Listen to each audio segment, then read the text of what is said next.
Welcome back to the DFSArmy Bold Call podcast.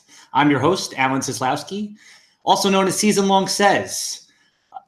Today, you'll notice that I don't have my broadcasting partner with me, Kevin the Geek, Kevin Allen, but I have brought two guests, very special guests from the new podcast, TheFlexNetwork, on with me.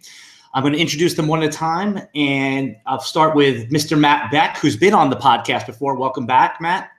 Hey, Says, thanks, brother. Hey, today we're going to let out a little tiny nugget of our Flex Network flexing on everybody, flex on them draft strategy this year. Home league draft strategy. I'm not trying to appeal to guys like you, Says, who know way more than I do. I'm trying to appeal to your everyday guy, your average Joe in fantasy football. I'm trying to give them a strategy to win in their home league. So thanks for having us on today, and really appreciate it. Really appreciate you coming on our cast too. So this is a double up feature. This is a free feature presentation here today. And what Matt's talking about is that we're going to do a simulcast. This is also going to air on the Flex Network, and this is a perfect time to introduce his podcast partner, one of, again, the most passionate fantasy football players, up-and-coming analysts out there, Mr. Shane Seeley. Say hello. What's going on, gentlemen? How are you?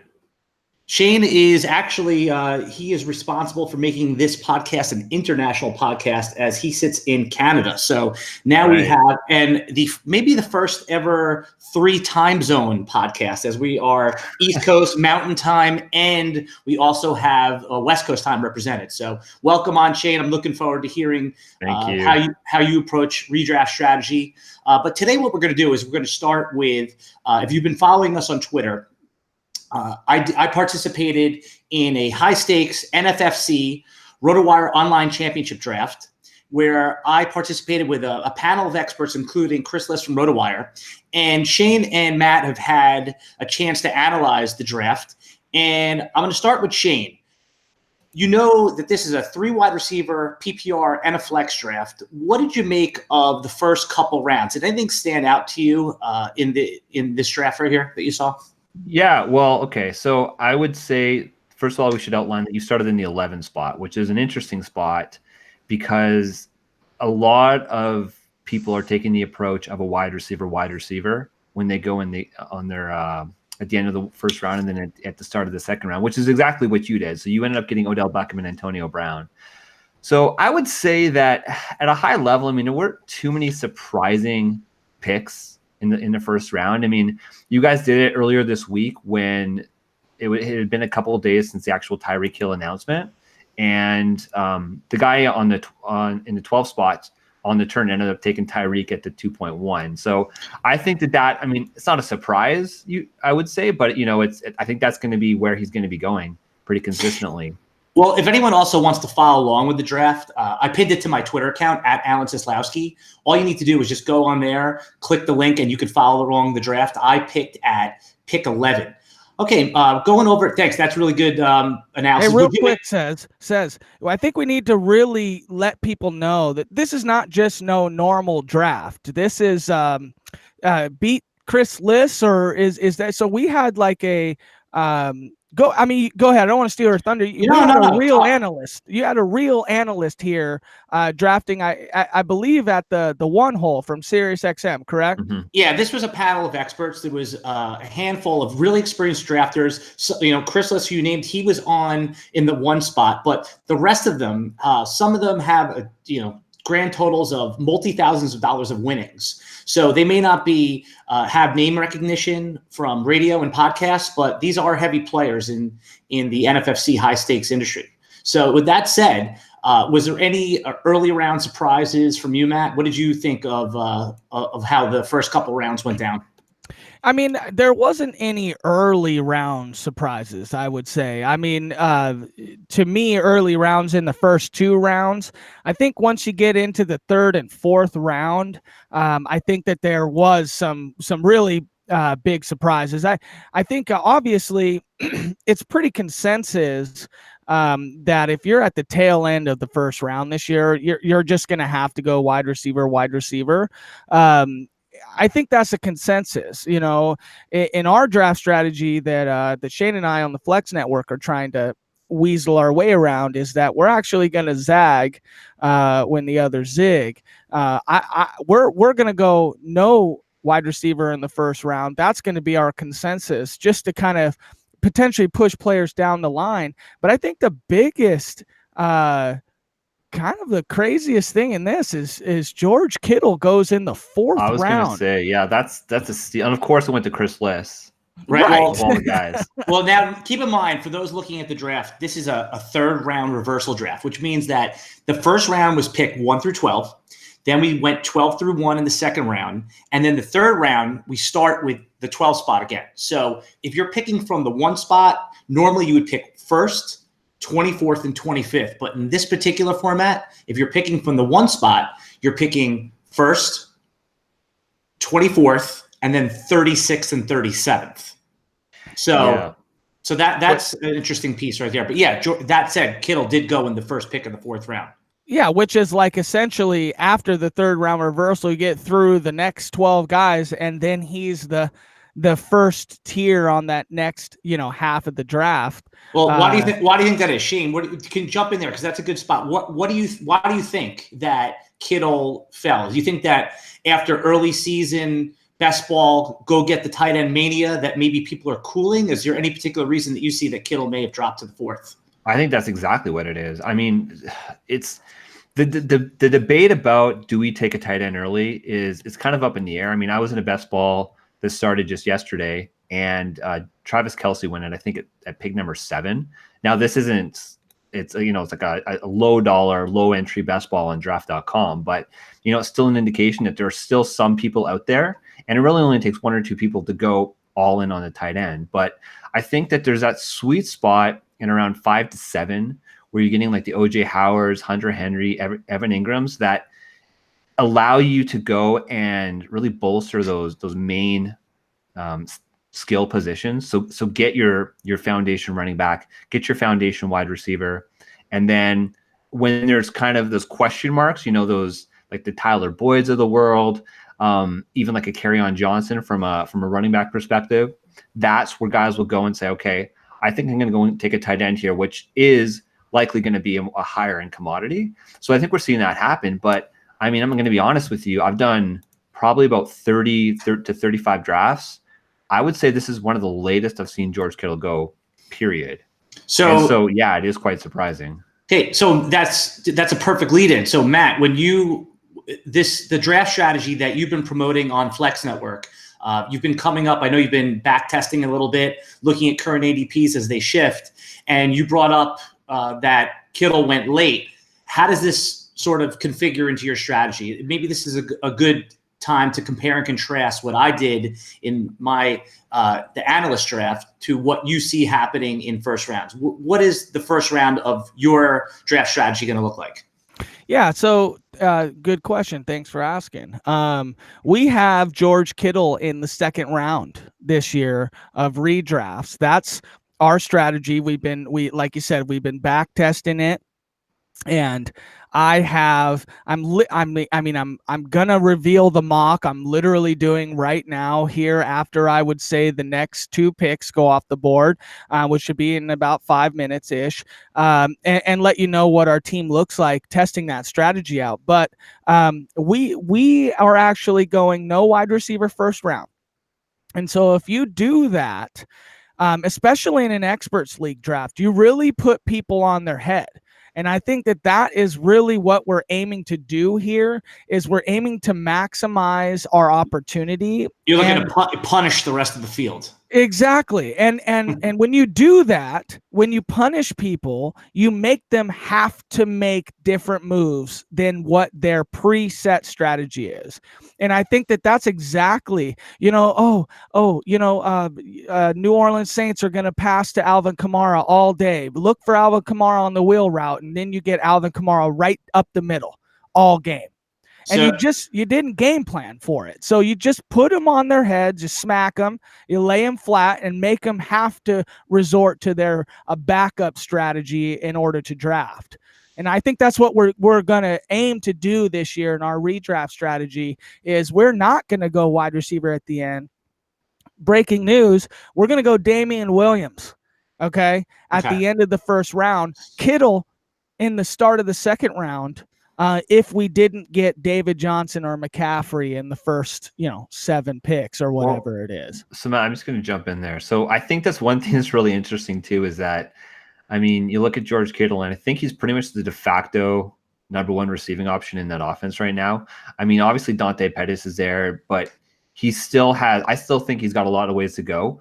And I mean, for all the people who are looking at all the training camp news, I mean, there was a news alert today that said Trent Taylor is the 49ers top slot receiver, which, I mean, a guy like, yeah, who? Exactly. It's Shane, isn't it amazing how those blurbs move the market? I mean, within that's minutes, what I'm saying. It's crazy. And now that everyone's on Sleeper, I'm in, and I'm going to want you to get back to what you were just saying about the 49ers and Kittle. But just as a side note, I'm in a 14-team dynasty league. Within seconds of boom, he's gone. Which is, again, to have a free for all is not for football. Like, you need a full bidding system. But yeah, give me all the freaking Deebo Samuel, baby. I don't care if he's a rookie. Give him all, because he is a monster, and he's going to be the slot receiver in that team. What do you think that Mark Goodwin? I think Deebo's going to be the #2 receiver. That's exactly what's going on. Well, somehow we pivoted to the San Fran catching game, which is fine. But do you guys remember that Goodwin was Jimmy G's favorite target? I mean, is he getting disrespected in these drafts? Well, you know what, Al? Like, when this guy's talking about he wants to be in the Olympics and he's still training for the Olympics, sometimes. Wait, give some context on that. Not everybody understands what that means. I mean, okay, so Marquise Goodwin was a sprinter, and so he's trying to get into what would it be, the 2020 Olympic Games? Let's call it the next Summer Olympics. The next Summer Olympic Games. So this offseason, he has been training more of an Olympic sprinting type training regimen, which, I mean, I'm not a professional trainer, but to me, I want a football nerd on my team, right? I want a guy who lives, breathes, talks. That's it. Football. I don't want these distractions. I mean, there was that pretty well hyped up race where they did it, I think, on like HBO or something like that. Chad Ochocinco, baby. Yeah. Marquise Goodwin won the 40-yard dash tournament. There you go. Chad Ochocinco developed. I think he won like $1 million. It was a big deal. It was a big deal. Absolutely. He did great. I mean, he's looking great. You're right. Is he getting disrespected? He's completely getting disrespected. Especially since he was the primary target for Garoppolo before he got hurt. I just think that if I was to bet on a non-Kittle receiver to be valuable in fantasy, I'm looking at Marquise Goodwin, man. I just don't know why he's being disrespected. But I just want to get back to the draft strategy. I don't want to deviate too much here. You talked about Damian Williams. Just a quick yes or no. Shane, you're on board with the Damian Williams in the late first round? Do you want the truth? I do. I'm a little bit uncertain, to be honest. I'm uncertain. And so here's the follow-up, though. And then you can expound on that. Is it Damian Williams herself? Because it can't be the Chiefs' offense. Because what if I told you tomorrow that Kareem Hunt was traded back to the Chiefs and there was no Damian Williams there? Wouldn't you take Kareem Hunt in that spot? So is it Damian Williams himself, or is it the system? I would say no. It's probably Damian Williams himself. Okay. But to your point, I mean, Kareem Hunt, I mean, he excelled, and he was a late first round, early second round running back when he was in that Kansas City system, simply because he's electric. And then everybody remembers what Damian Williams did. I mean, he punished me in the playoffs last year and cost me a championship because he just went off. And he was one of those guys that if you picked him up off the waiver wire, he was a guy who won you a championship. And I think that a lot of people have that in their memories. The thing is, though, it's not necessarily that I don't buy into Damian Williams. It's that there's other players in that area that I would probably be more comfortable with. Like, I would take Dalvin Cook over Damian Williams from a talent perspective. And the thing is that people are saying, okay, yes, the Kansas City offense is going to be more electric, but Minnesota wants to run the ball.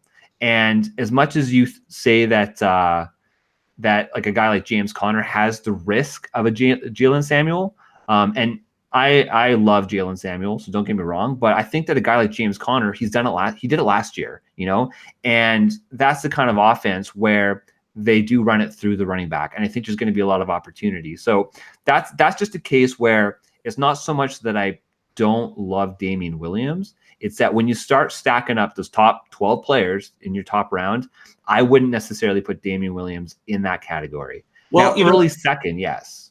Okay, so this is, my co-host, Kevin the Geek. He's going to be really happy with that call because this is the Bold Call podcast, so he likes Bold Call. But I'm more with Shane on this, that I would be a little goosey, a little nervous about putting Damian Williams in the first round. But Matt, I want to ask you a question based on that. Do you agree that you have Williams possibly in the first round, so you're all in on the Chiefs backfield? You would be even more excited if it was a proven premier back. Do you think in some way there could be some truth that Damian Williams is more of a system back, and is Kansas City a sneaky sort of bet to draft one of these 2020 amazing running backs for next year? So let's really dive into that real quick, because you asked the question, is it Kareem Hunt, is it Damian Williams, or is it the offense?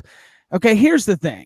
Okay, Kareem Hunt is one of the biggest pretenders in all of football. Okay, the guy has feature back size, sure, 5'10", 216, but his 40 is 4'6", okay?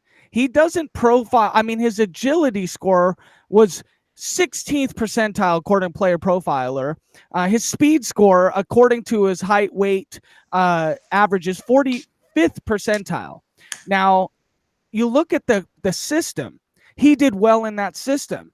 Okay, so what you're saying is the system elevated a guy that has 4.6 speed and a bad agility score to a top 8 running back or a top 10 running back in the league when he was young and didn't really understand the offense and had Patrick Mahomes as just a gunslinger quarterback. You look at Damian Williams. Yeah, he hasn't gotten the opportunity, but when he did, he got a nice 6 or 7 game sample. And he was electric. And he thrived. Yeah, and he thrived. He's 5'11", 222. His 40 was 4.45.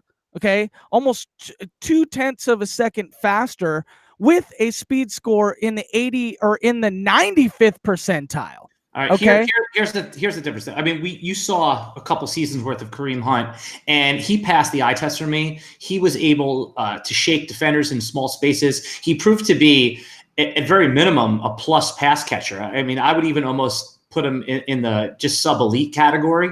And I'm anxious to see what he does in a new offense where he's uncomfortable and he's not the lead back. But would you agree then, either one of you can jump in here, that Kansas City is a sneaky bet to draft one of those 2020 runners? Look, I would agree, only based off the fact that Damian Williams, like right now, we can say, oh, he's a sneaky bet to draft someone right now. But if Damian Williams goes off, I think they definitely could hold off a little bit and go for winning the championship now, because there's definitely some other holes in that team. But here's the thing about Damian Williams is we have a lot of ideas about who he is, what he can be, where he's from, what he's done, what he might do.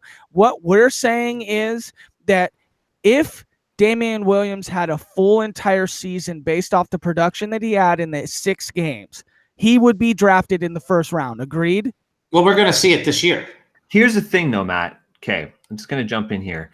He was hyper efficient in these games. Like, I'm looking at some of the game logs from late last year. So week 15, he had 10 carries, 6 targets, 6 receptions for a total of 123 yards and 2 touchdowns. In week 16, he had 16 carries, 7 receptions off 7 targets, 140 yards and a touchdown. I mean, that's super efficient, and it's a lot of targets. And I think that if he's going to continue to be that efficient, then yeah, absolutely, he could do it. But historically, when has a running back consistently been that consistent over the course of a 16-game season? And then further, Kareem just Hunt. going into that, you look at Kareem Hunt, though. You look at his game log. He had a slow start last year. If you remember, week 3, week 4, people were talking about, is Kareem Hunt a bust? Like, should we be trading this guy? Is he a hold or is he a sell? I mean, that was just last season. And then as the season went on, he got a little bit better and he became more productive. But I mean, going back to your initial question, says about, do we think that Kansas City is going to go after one of these running backs? I think absolutely. You know why? Because Damian Williams is 27 years old. And that's another thing, is that okay, yes, he's coming from Miami, right? So in terms of an opportunity, like Miami, they just weren't able to maximize their players. That's just the bottom line, right? I mean, and that, yes, I agree that we agree that system was actually a negative on all. Yeah, exactly. So give him the benefit of the doubt, right? But historically, when running backs production starts to decline is right around that 27-year-old season. So I could see them pretty much, and this is an advantage for a redraft, right? Matt going, supporting are you willing to draft him in round 1? They might want to just work him to the ground, right? Just maybe ramp up his carries to 18, 20 carries a game, give him 5 to 7 targets a game. And then next year, chances are Kansas City is going to finish pretty high, which means you're going to have a late first round pick, late second round pick. Oftentimes that's kind of the sweet spot if you want to go and get one of those top guys. Well, I'll tell you, what this is reminding me of a little bit, and what you said there is actually really is the take. Wait, let me just give it. Is the takeaway from that you're in on Damian Williams this year, but you kind of agree that after this year, all bets are off? That's exactly what I'm saying. Okay, that's smart then. I think that's a really good takeaway for the listeners is that don't be afraid of Damian Williams for 2019. But if you are a dynasty player, it might be a good time to sell mid-year. I don't think selling now. Let them even earn that production and then selling them. But here's the question. I guess this is it's kind of a smooth transition. I'm going to open this up to both of you. Okay, now I want you to think about this before you blurt out just the reactive answer, and it has to do with when to draft Patrick Mahomes. Okay, if you're sitting there at the end of the first round, and I know that it's the obvious thing is don't take a quarterback early. Okay, we all know that. It's the most obvious thing to do in fantasy because when you could draft Josh Allen or Jameis Winston in the 13th round, Ben Roethlisberger, your draft always looks better on paper. I think that's the obvious thing. But when you're sitting there at the end of the second round and the best options are, those Keenan Allen type receivers, Stephon Diggs, and Patrick Mahomes is sitting there staring you in the face, is there ever a situation in a redraft league that either one of you are pulling the trigger? Can I answer? And go ahead. Okay, so I'm not going to blurt this out. I'm going to say no. Honestly, Al, I'm not. At end of the second round, no. Like the reason you're asking this question is because in this draft, that's exactly why at the end of the second round, that's exactly where Patty Holmes went. And the reason 2.10, right? 2.10. Yeah, 2.10 exactly. So to me, like he passed up Todd Gurley, of course. Yeah, there's some question marks there. He passed up Nick Chubb, who, okay, I guess I should preface it by saying he has Christian McCaffrey. He got him into 3 spots. So the drafter at pick 2, what was it? It was pick 2 or pick 3? Pick 3. Yeah, and came around the second way and took Mahomes. Yeah, exactly. So he passed up Gurley. Okay, fine. There's some question marks. He passed up Nick Chubb, who I think he's going to be amazing for the start of the season. I mean, even when Kareem Hunt gets back there, I don't. If Chubb's productive, I don't see him playing second fiddle. Maybe he loses a couple carries a game to keep him healthy through the playoffs, but they want to win games, and if Chubb's helping them win games, they're not going to pull him off the field. Yeah, Kareem Hunt won't be back until week 10. Most people are forgetting that there's an 8-week suspension plus the bye week, so he won't even be eligible to play until week 10. Exactly. And anyone who thinks Kareem Hunt's just going to walk in and have 15 touches in the first week he's back, remember during that suspension, he's not allowed to even be at the facility. Yeah, it's crazy. But here's the number one thing. You talk about late round quarterbacks in this draft. Russell Wilson went at pick 14.6. Russell Wilson. I mean, there's the argument. It's insane. It's absolutely insane to me that you would go and spend such high draft capital. Now, I think to me, kind of the sweet spot where I would start considering it is right around that decision point before you're going for that second tier tight end. So let's call it early to mid round 4. If I'm sitting in round 4, he won't last there in any drafts. You say that, but I've seen him fall. Now, granted, this is best ball, right? Most of the drafts I've been doing have been best ball so far, but there's the odd draft here and there where he has fallen to the early to the 4th round, and I think that's kind of the sweet spot where it's like, all right, am I going to be going Robert Woods or Brandon Cooks, or should I go Patty Holmes? And Patty Holmes to me is kind of the home run hit, right? Yeah, that's great. So, Matt, jump in there. Tell me first about your comments on if Patrick Mahomes should ever be taken in the second round in your home redraft leagues and how that plays into your draft strategy for the second round. Well, so let's get back into the idea that we're going to give you a little bit of this, a little tickling of the Flex Network redraft strategy. Okay. Just to tickle, Matt. Just tickling of the pickling. Just a tickling of the pickling. Okay. Listen, if you think that, first of all, in home leagues, if you think Patrick Mahomes is getting to the end of the second round in home leagues, yeah, you're mistaken, because in home leagues, people homer out on QBs way early. It's just what they do. We had, just to echo what you're saying, is we put out our draft kit, the DFSArmy draft kit this week, and the first question I got from a subscriber was, oh, so does that mean I should take Patrick Mahomes 1.1?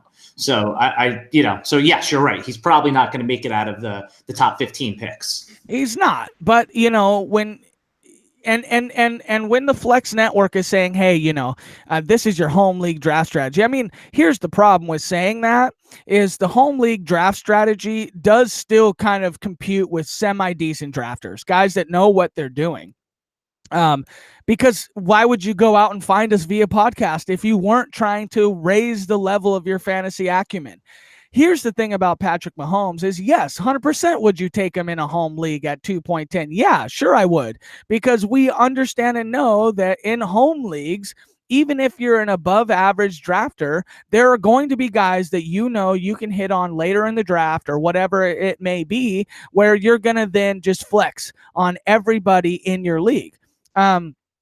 I just want to talk about the mock draft that I'm literally in right now. I've stopped it just because I wanted to. The team is so sick. Wait, when you say mock draft, are you using Fantasy Pro software? No, I don't like to use Fantasy Pros because Fantasy Pros mock drafts based on the experts, essentially. What do you? Yeah, they use ECR, which is expert consensus rankings. Exactly. What are you using? Yahoo. I like to use Yahoo because you just get real people in there and real people who might be, so good. Just the bottom, You're right. As long as you understand what software you're using and how that affects ADP. No, that's smart. You're using Yahoo. That's going to be more, like you said, home leagues, office league. Exactly. Yeah. And that's, again, I don't want to put this out there as we're trying to test this in the best leagues where you're spending $350. As me and you talked before, $350 is a lot of money. For a lot of money, you might have to be a whole entire round on your number one guy, which is clearly. Go ahead. I don't think it matters the dollar amount of the league. I think it really matters the competition. And Shane, you want to jump in on that? Yeah. I think that, yes, Matt, you're absolutely right that in home leagues, it's becoming, there's casual players, right? There's the people who aren't obsessed with it. I mean, we kind of live and breathe fantasy football right now because we're just that cool. But not everybody's like that, right? The thing is, though, is that as much as we say that there's a casual, the casual players, people have become more sophisticated, right? A lot of these people have been playing for years. Even if it's a casual league, these people have probably been playing for 3, 4, 5 years. I think even longer. I think they've been if playing not long. Absolutely. Yeah. Totally. Absolutely. And so I think that the industry is growing, and as the industry grows, players are getting smarter. Dude, my grandma knows who Christian McCaffrey is, Exactly. She drafted him last year, I think that we need to give people a little bit more credit, and that's saying, listen, I think that people know not to draft quarterback early.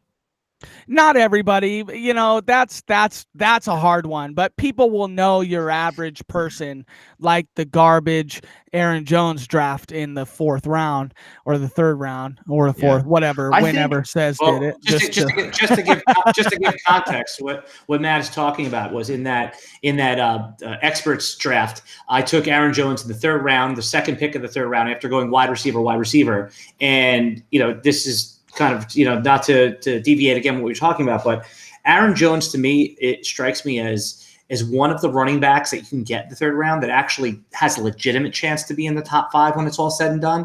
I don't think there's a lot of them. I think Leonard Fournette falls into that category too, based on the uncontested workload. But I think Aaron Jones falls in there in that category of players that could be in the top 5 based on talent and system, and if it all works out. Now, the floor is obviously a lot lower. I'd be curious to hear both of your opinions. If there's any other running backs in the third round or later that literally you think have a better chance to be in the top 5 than the market is thinking? Either one of you jump in on that. Well, Damian Williams almost fits that category. He doesn't go. I wouldn't put him. He doesn't go in the third round, but he still fits the category where you're not drafting him in the top 5, but he has top 5 upside a round later or a round or 2 later. And I think we covered Damian Williams, and I agree. And I think we all agree that he definitely, just based on system alone, is there anyone else that's legitimate ADP in the third round or later? Me is Marlon Mack. I mean, I know that there's a lot of to me it's Marlon Mack. Like, a lot of people are talking about how he doesn't catch the ball and that he's not a 3-down back, but that was going to be my counter. Yeah, I think that he can catch the ball, and I still think that, how many opportunities is Indy going to have on the goal line? And I think he's just going to have so many opportunities to score the ball. And this is going to be a team that's going to be consistently getting first downs as well, which means he's going to be on the field a lot. So there's Marlon Mack, and then another guy. I mean, you mentioned Leonard Fournette. Before we get into it, I just want to counter Marlon Mack now. Sure. I think Marlon Mack has a chance to be a top 12 running back, but I thought about this a lot, and the quick answer is that Nyheim Hines, the rookie running back from last year, caught 60+ passes, and I think to be in that top 5, you need to be a 55 to 60+ pass catcher in PPR. And because think about the top 4 guys that are going there. They're all 70+ catch running backs, including Zeke Elliott, who historically never caught passes. But last year they realized the NFL cheat code is to throw to the running backs, especially on early downs. So I think that's where Marlon Mack will have trouble. I'm not saying it can't happen because, he would be one of the top 5 favorites to lead the league in rushing touchdowns. But that would be my counter to that Marlon Mack probably has limited upside for top 5 based on the pass catching opportunities. But go ahead. Who's another one that you think might belong in the top 5 that has a legitimate chance to be in the top 5? Shane, that was for you, brother, because you were about to get in on here. He was so gung-ho on a second guy, and I would have to say that guy would be a Derrick Henry. I mean, look at the guy's production last year when he was actually fed the ball. Now, he has the same type of downside as Marlon Mack kind of does have, where he's, he's not a pass catcher, right? But if he's dominating in the run, and look at Sean Alexander from back in the day. If the guy gets 25 touchdowns, oh my God, we just went off the rails. Just off the rails. To give context, that there is not a podcast that we've done together that Shane has not had to reel in Matt with his Seattle hometown talk. So if we don't interrupt him, the Seattle talk could get intoxicating. So I mean, he is wearing a Golden State hat as well. Yeah. Real off of too soon. Too soon. That's right. Not soon enough. Reel off a couple more. Just give me like 2. Why don't you each start with Shane and go to Matt? Each give me 2 more guys that have a chance if things break their way that can end up in the top 5. A guy who's done it before, Devonta Freeman. Yeah, I mean, he was number 1. What was it, 2015? So he's been there before, and albeit that was like a historically poor season overall for running backs, but I mean, assuming that he's healthy, and that's a big assumption because he has struggled. Now. He's healthy now. He's healthy now. You know what? And that's all you can really bank on. I mean, you talk about being injury agnostic, and I mean, look at just even today, Sterling Shepard, who guy has been relatively healthy, other than a few like hamstring injuries throughout his career. He broke his thumb today. It's football. It's going to happen. Anybody can get injured. But you look at an offense with Atlanta, who once again is having already injuries before the season's even began on their defense, which means they're going to have to be throwing the ball. They're going to have to, like, the offense is going to have to produce. They went out, they've invested in the offensive line. I think that this is another offense that's going to take a step forward again this year. And I think that a guy like Devonta Freeman has a legit chance. Now, he is a little bit smaller, right? He doesn't exactly have that feature back size, but to me, he's done it before. It's a guy who's, to your point, can catch 50 to 70 balls. Plus, he can probably get 1,200 rushing yards. And to me, And there's no Tevin Coleman there threatening his pass catching workload, so yeah, I agree with that. That's actually a really great pick, and I think for the DFS Army season long content listeners, that's Devonta Freeman is probably one of the best running back values outside of the top 2 rounds, and I've even seen him go in the 4th. Why don't you rattle off one more quick one, and then I want to hear from Matt, and then I'll close it out, and then we'll call that a pod, and then we'll continue this next time on next week, and we'll do it one more time. Okay, listen. So I wouldn't say necessarily that this is like a 3rd round running back, but it's a guy who I think needs an honorable mention. That, like I said, 3rd round or later. It could be later. 3rd round or later. Look, the guy that who's going now mid round 7 in most drafts is Darius Geis. Yeah, there's been so much fear with this guy. He tore his ACL a year ago in the preseason, and he's back. There was that report a couple weeks ago that he suffered a hamstring injury, but that report came out a couple weeks after the injury happened. He's in training camp.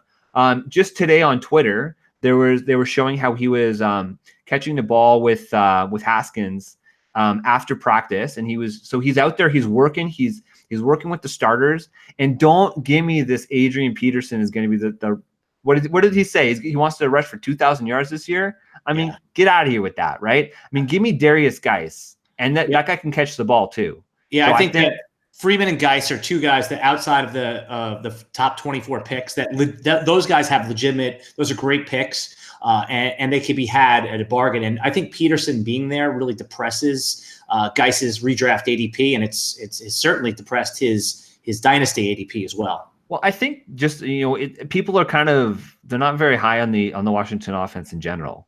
So I think just all that combined means you're going to get a value. But I mean, that's the kind of guy that you might want to take, say, around early in round 6 just to get him, because he can be a legit I think he's probably going to be a legit number 2 running back. And he's the kind of guy that if you go wide receiver, tight end, and you're just like, oh crap, I need to get myself a running back, he's the kind of guy that you can target and he's got a lot of upside if he stays healthy. All right, cool. That's a good pick. All right, over to you, Mr. Beck.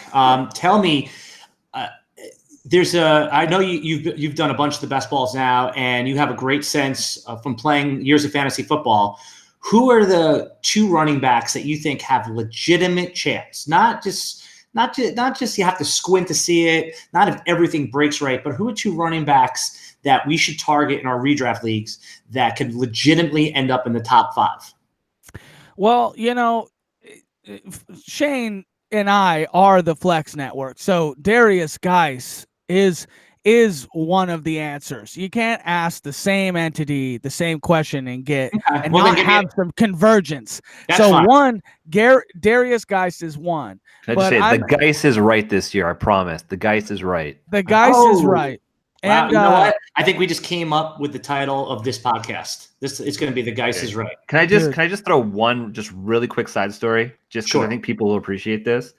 So last year in my home league, I have a buddy who lives out of the country. So he was in town in mid-August, and we were doing our auction. We do a live auction together, and we were doing a live auction. And as the game, it was the Patriots versus Washington. I'm a Patriots fan, for those who didn't know. So I'm kind of watching it, but I stopped paying attention to the game. And Darius Geis gets put up for bid. So I'm bidding. I'm going back and forth with my buddy. Literally 10 minutes before this happened is when he tore his ACL. I didn't know this. Nobody else is bidding except for me and this one guy. I'm like, no, I'm putting the hammer down. I'm getting this freaking guy. I ended up spending, it was like $31 out of a $200 budget. So it wasn't huge. That's 15% of your budget. Then it was like, okay, sold. Like gavel goes down, and then everybody's like, no, you just signed the guy who tore his ACL. Oh my God. And so my team name was The Geis is Wrong last year. That's all right. That's good. That actually is a good story. I think that would be a good podcast. Also, a good podcast topic. Let's talk about the players you drafted on draft night that got hurt that same night. I have a couple of those stories myself, but just to keep thank you for sharing that. And also the podcast title will come out of that story, which is nice. Yeah. All right, Matt. No more repeating. Tell me who your guy is. Who can the DFS Army season long listeners draft? Sans round 3, and they have a legitimate chance of getting a top 5 running back. So let's this is the end here. I'm going to unveil a little bit of the mock draft that the strategy had been doing, who includes this guy. Okay, so with our mock draft strategy, with our home league strategy for the Flex Network. Catch us on the Flex Network on Apple Podcasts or whatever else that you do and how you listen to podcasts, Twitter. Flex Network 1, I think, is our Twitter. But we're gonna give you a full promo at the end. We're gonna give you a full Shane promo. can promo because I'm just hype on this. Talk to me. I'm about to run the neighborhood naked here. Okay. Here's how it hit hammered out. Tell me that you wouldn't believe you just get sick with this team. Okay. Patrick Mahomes. So I want to answer my question, and then I'm gonna get there. This is how I'm getting there. Okay? Patrick Mahomes, QB1, Chris Godwin, Calvin Ridley, Damian Williams, George Kittle, Christian Kirk, Kiki QT, Ronald Jones, okay, Jordan Howard, but the guy who I'm gonna answer right here, Miles Sanders. Okay. Miles Sanders has an opportunity, if he plays 16 games this year, to come out and break the mold of the committee running back situation in Philadelphia, because he is that sick. He can do absolutely everything that a running back wants or that a team wants a running back to be. He can catch the ball. He can break the runs to the outside because he's fast. He can block, and he is sick. Okay. And the Eagles have been looking for a guy like him for quite a long time. I venture to say in the Flex Network draft strategy that Miles Sanders is one of the hottest commodities in our draft strategy, just because everybody else wants to believe in this committee back system. They want it. Miles Sanders is going. Miles Sanders is going right now in the 7th round. Where would you advise redrafters in 2019 to take him if they want to make sure they secure getting him on the team? So this is a commonality in our redraft strategy that we're going to be posting for people to see, but it's wait around if the guy that is like if the arbitrage play, if they are the arbitrage play, so like ideally Kiki QT is the arbitrage to Will Fuller, right? And Miles Sanders is the arbitrage to Jordan Howard. Like, so if their arbitrage play is still on the board, wait around. That's how we're doing it this year. Okay. And that has worked for us. Cause like I said, look at the sick team that we got playing redraft this year. Mahomes, Godwin, Ridley, Damian Williams, Miles Sanders, George Kittle, Christian Kirk, Kiki QT, Ronald Jones. Okay. Just to give you, I want to give you some context in that draft that we were reviewing, the one that's pinned on my Twitter. Miles Sanders went in the middle of the 6th round. Now, again, those would be more experienced drafters, but I think that there's going to be positive news about Miles Sanders all summer long. And actually, in the dynasty rankings that we just put up today on the DFSArmy draft kit that's up there, we've maintained that we have Miles Sanders as our 1.1 in all dynasty drafts. We've had him there since early on, and I know Josh Jacobs is likely to go as the 1-1 in most dynasty drafts, but we're in agreement with you here. If Flex is, if you guys are pushing for Miles Sanders, then we're in lockstep because we have him again as our 1-1. We're advising people to take him early too. The 6th round seems to be you should get him there, but I think his ADP will push up into round 5. You have any words on Miles Sanders, Shane? Yeah, well, no. Hold on, Shane. Sorry. In home leagues, though, Miles Sanders ain't going in the 6th round. Right, he's going to the 7th or 8th. Well, or 9th or 10th. I just looked at the NFFC average draft position since July 1st, so the last month or so. I would push it up. Do that do it from the last 5 days because that's when he got healthy again. So if you're going to go back to July 1st, it's going to be 10th. Let's do a week. Let's do July 18. Let me have a look here. All right, talk amongst yourselves. Yeah, that's fine. So 80. No, it's pretty much the same. It's 84. So what's that? Right at the end. It's a 7-8 turn, is what that is. Sort it by running backs. I'm curious where he's going amongst running backs. I think that's the more running backs. Let's see here. Yeah. And the reason that's important is because it is in fantasy football, as we all know, it's not just where these players are going, it's where they're going in relative to other players at their position. if the room for some reason is waiting on running backs, if it's a wide receiver heavy draft, those overall ADPs will obviously get pushed down. So where is he's running back 34. Okay, that's obviously way too low. Yeah, and he's right behind our boy Darius Geis, who's number 33. Yeah. ADP for Geis is 83. Yeah. ADP for Miles Sanders is 84. Yeah. So our job, we know that we've done a good job. If you can get Darius Geis and Miles Sanders on your team. Yeah, that's great. So again, I just wanted to I'm gonna wrap it up a little bit because we're gonna do this again. As you know, I'm gonna have these guys on all season long. I'm gonna have the guys from the Flex Network, Shane Seeley and Matt Beck. They're gonna be coming back, and we're gonna be doing waiver wire podcasts. I'm gonna be on their podcast on the Flex Network. So just go to where your local, wherever you get your podcast from, and download the Flex Network, and you can see they're starting to build quite a library, and you will see them again on here. Just tell them really super quick how they can get you on Twitter. Yeah, the Flex Network 1, baby. The Flex Network 1. That's where we are. And Shane, what's yours? Yeah, you can find me at Seeley, SEELEY _Shane. Cool. Really easy. Yeah, no, this was good. I always enjoy talking to you, and most of the reason for that is because both of you are as passionate, if not more, about fantasy football than I am. And I think we're going to have a lot more of these conversations, and hopefully you'll come back on. The last time Matt was on, we got a good amount of feedback that the people wanted him back, and I'm sure the same is going to happen with you, Shane. Anything else that you guys want to add before we wrap this up? I just got to say one thing, okay?